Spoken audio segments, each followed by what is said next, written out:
Now say what you like about the DJI Avata, be it the pre-firmware update, death rolls, or the fact that it makes cinewhooping just a little bit too easy for the casual flyer. But there are two nifty features that you might find interesting. A tilting camera and also head tracking, specifically yaw control. Now I've already made a video about adding a servo to do the camera tilt with head tracking. You can check that out up there. And I even, very stupidly, made a video about controlling the drone using my head tilt. That was kind of crazy. But in this video, I'm going to demonstrate Avata-Style yaw head tracking with a few basics on how to set it up. Welcome back to Striking FPV R&D. My name's Ashton, and this is the Headtracker. It's a 3D printed case with an Arduino BLE sense inside. We have a power input and an output, so we can piggyback off the goggles power.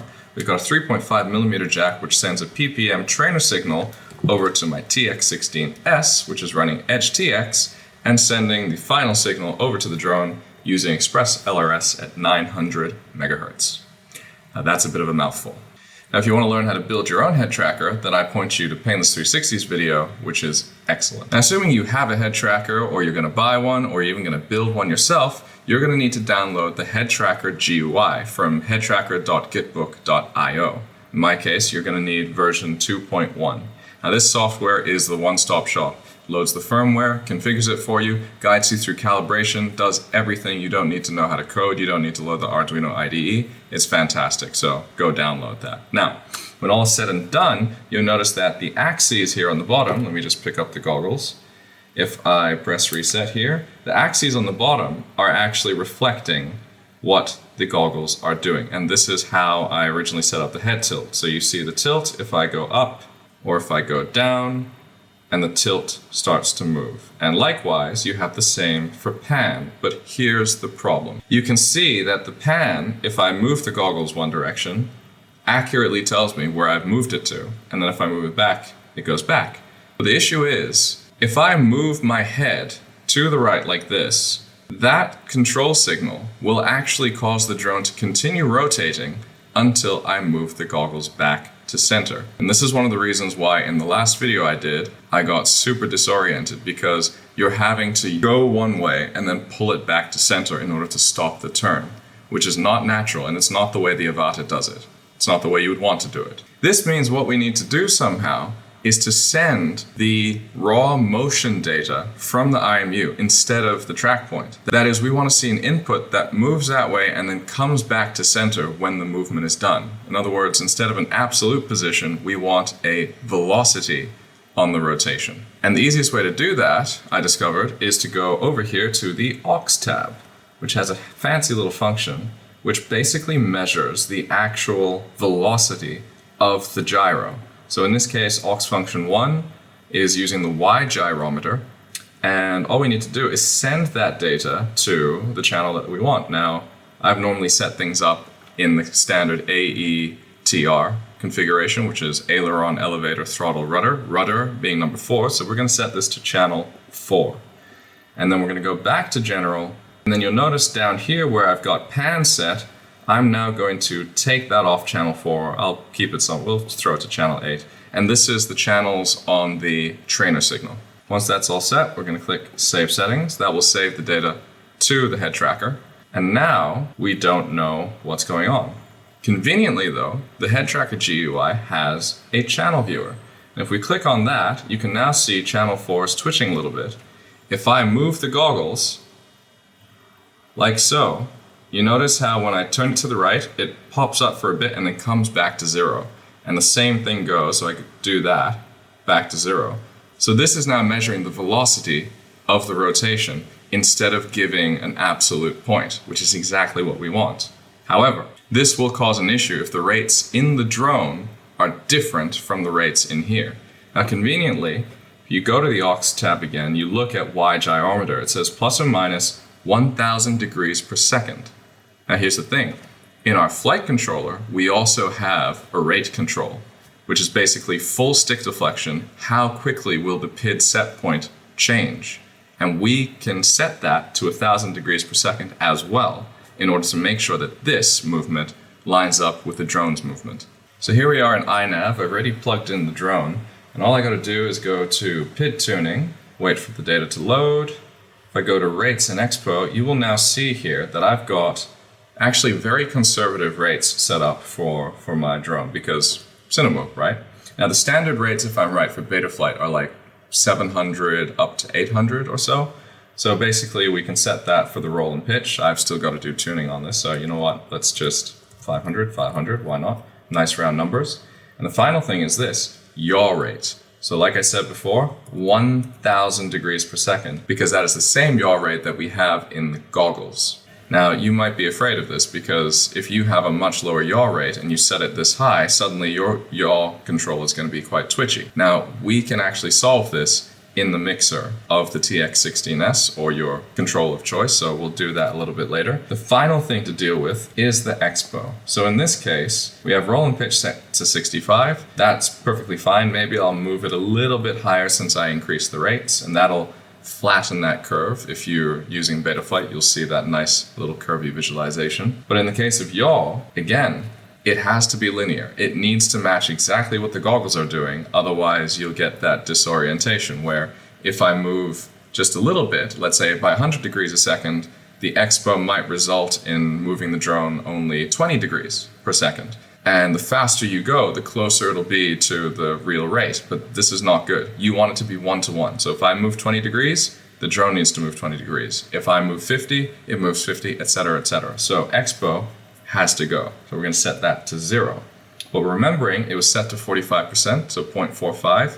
That's something we can then put back into the TX16S when we configure the mixer. Once this is all done, I'm going to smash save. And after that, we should be good. I can now disconnect the drone. And now we're going to configure the TX16S.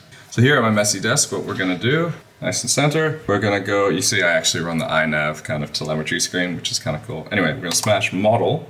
And we're going to go into our settings. So where is it? We've got inputs. So we've got roll, pitch, throttle, yaw. Now what we want to do is go down over here, and let's say on channel 13, we're going to edit, we're going to add an input. What do we call this?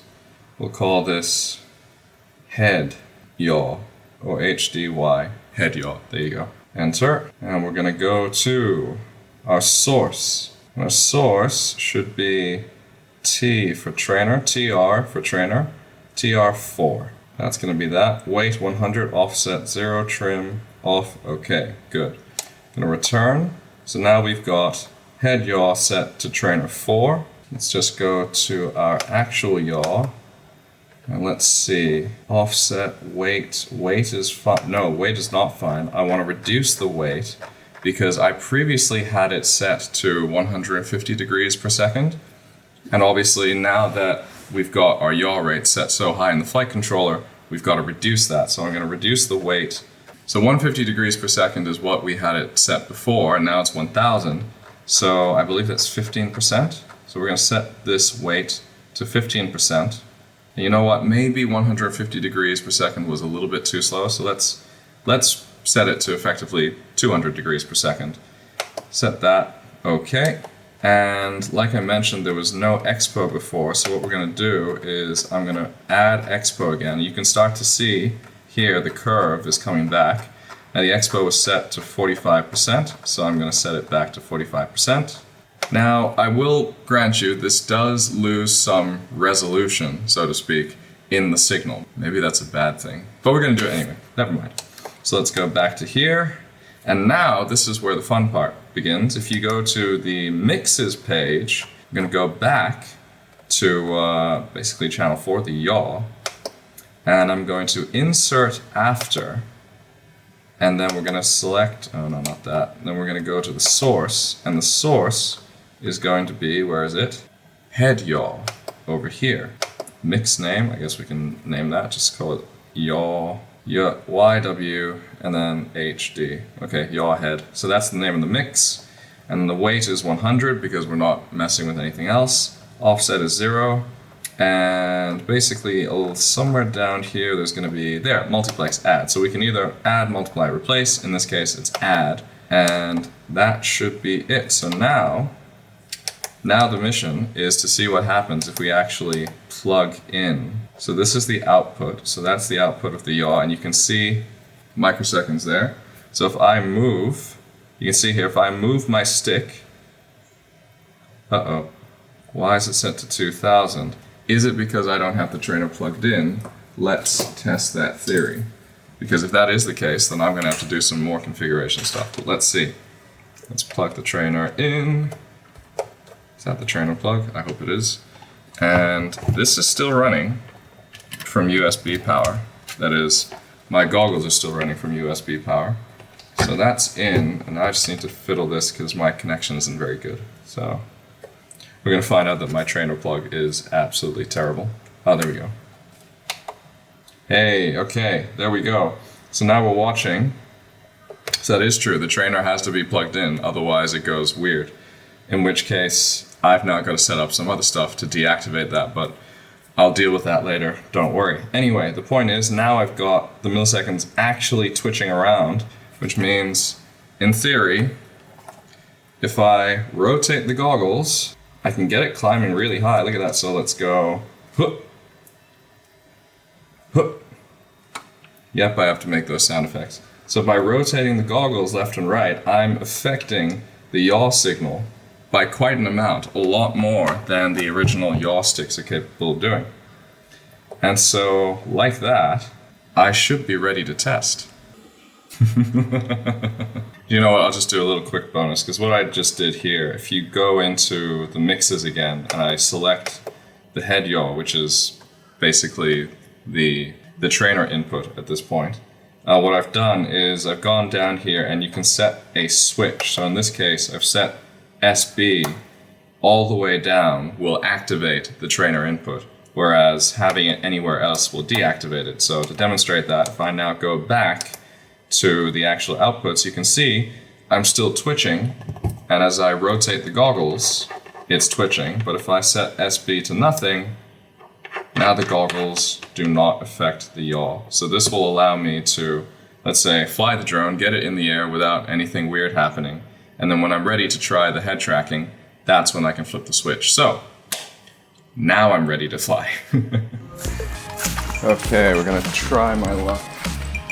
I'm gonna take off from the ground as well, because that should in theory be safer. Okay. See the camera tilting seems to be working. GPS is good, so remember what happened last time? It just kind of went crazy. So hopefully that won't happen taking off from a solid ground.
perfect match, but it's pretty close.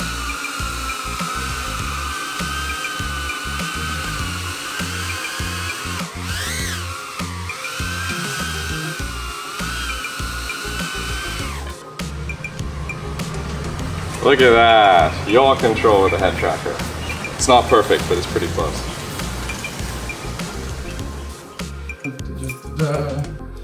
Well, look at that. It was kind of a resounding success. I think at least a lot better than the last one. So to recap, what have I got now? I've got head tilting, so my servo will tilt the camera up and down according to my head tilt, and now my own head yaw will actually yaw the drone as well, a la DJI Avata style head tracking, but in a DIY FPV drone. Okay, a lot more complicated than just buying the Avata, but hey, if you've already got an entire fleet of FPV drones and you want to add this, now you can. If you get a head tracker, but that's not that difficult. If you've been building drones, you get the point.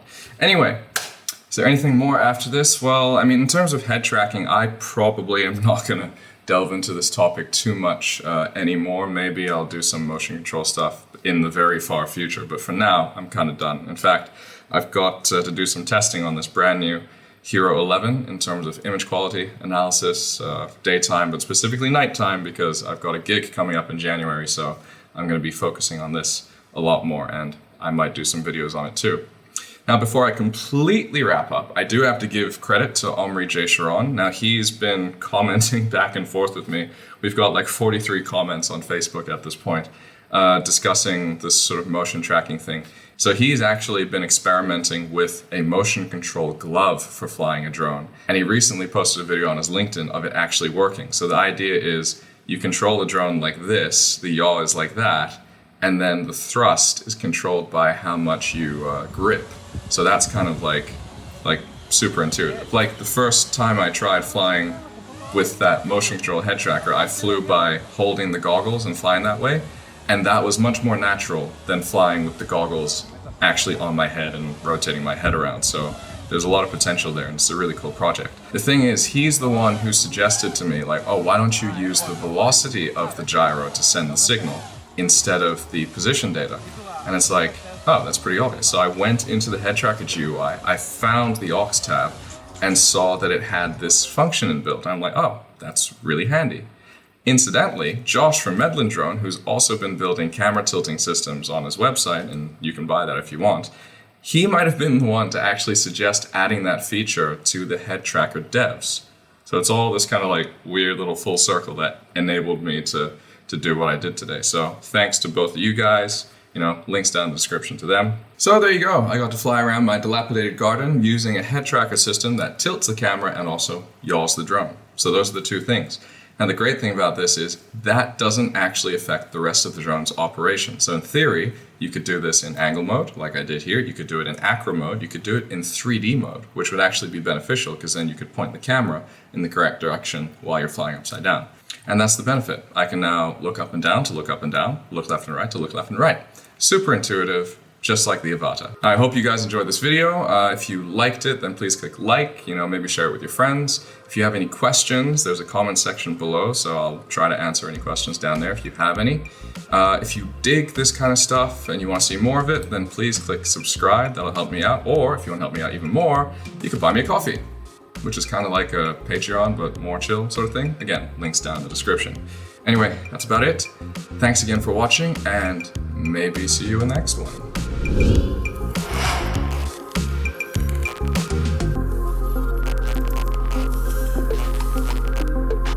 That'll be the title section gone, and that's it.